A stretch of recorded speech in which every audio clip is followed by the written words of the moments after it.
Bonjour à tous, voici aujourd'hui une petite histoire ainsi que sa morale. Le Rav, Simcha Kapan, lorsqu'il était jeune, était hébergé dans une famille amire. Le couple avait un fils unique qui se nommait Berl.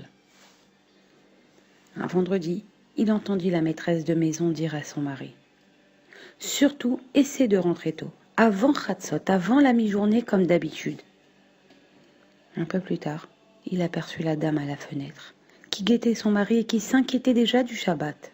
Or, il était encore très tôt. Cependant, la table était déjà dressée, les bougeoirs étaient prêts et elle avait fini de cuisiner. Interloqué, il lui demanda pourquoi elle était si anxieuse. Elle lui raconta que le couple n'avait pas eu d'enfant durant plusieurs années. Lorsqu'ils eurent un fils, l'enfant avait des problèmes et le médecin diagnostiqua une malformation cardiaque. Ils envoya cependant le couple à Vilna pour consulter un éminent cardiologue. Le médecin leur dit que malheureusement, cet enfant ne pourra pas vivre plus de quelques années et qu'il fallait accepter cette dure réalité. Brisé, le père dit qu'il ne voulait pas retourner à Mir et proposa d'aller consulter le Chafetz Chaim, bien qu'à l'époque, le tzaddik était alors assez âgé. Ils arrivèrent tout de même à le rencontrer et lui exposèrent leurs problèmes.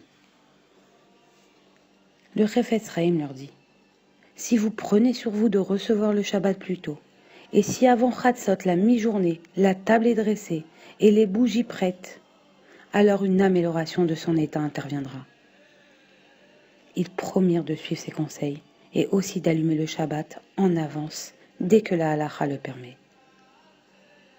Lorsqu'ils retournèrent à Vilna pour faire ausculter leur fils, le médecin leur dit: « Ce n'est pas cet enfant que j'ai vu il y a quelques mois. C'est médicalement impossible. Nous, en tant que médecins, nous pouvons soigner certaines pathologies, mais devant une telle malformation, nous sommes impuissants. » Par le mérite du Shabbat, l'enfant alla de mieux en mieux, ce qui explique l'angoisse de la mère lorsque le Shabbat n'était pas préparé et accueilli à l'heure dite comme il l'avait promis. La récession du Shabbat avant l'heure est une merveilleuse ségoula.